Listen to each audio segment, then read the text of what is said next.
folks, my name is Charlie and you're watching Grand Old Charlie. Today we'll be talking about sports, a hip new invention, and prohibition.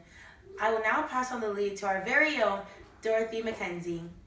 Thanks, Charlie. Yesterday, we had just found out that the Tommy Dickinson Armour had won the 1927 U.S. Open Golf Championship. We are fortunate enough to have the one, the only Silver Scott with us tonight. Come on out, Tommy.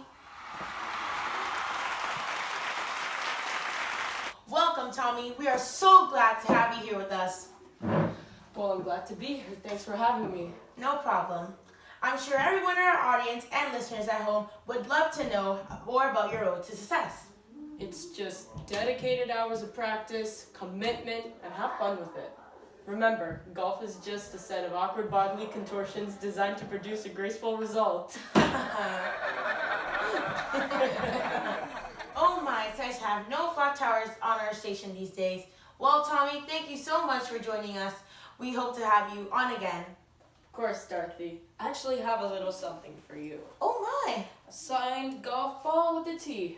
Why, thank you. Now head along. We'll see you again another time. Thank you.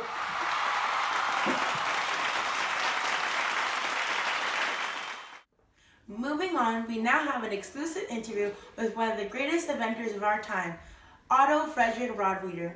He created the automatic bread slicing machine, the invention used to, surprisingly, slice bread. Here he is now with our Dorothy.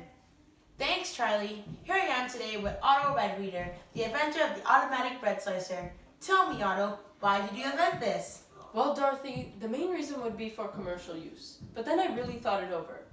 This invention would make the lives of all women much easier since they are responsible for the maintenance of the house. Now that is a sign of a great man if I ever seen it. Thank you. That is something that I will have to purchase. It would surely make my life 10 times easier with my family. Thank you, Dorothy. No, thank you, Otto. Well, that is all the time we have for your interview. Thank you so much for joining us on this fine day. Thank you, Dorothy.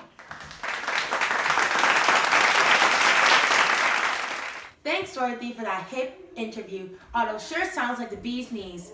Guess what, folks? I have some great news. Alcohol is now legal. After 5 years, prohibition has finally ended. Canadians in every province are able to still sell and consume alcohol. Whoopee! Sadly, I can't say the same for the Americans, as prohibition has now been enforced. Don't worry, America. Us Canadians are sure to get ossified on your behalf.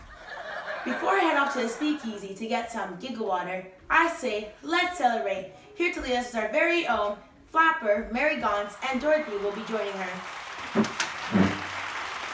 Cheers to Canada and alcohol.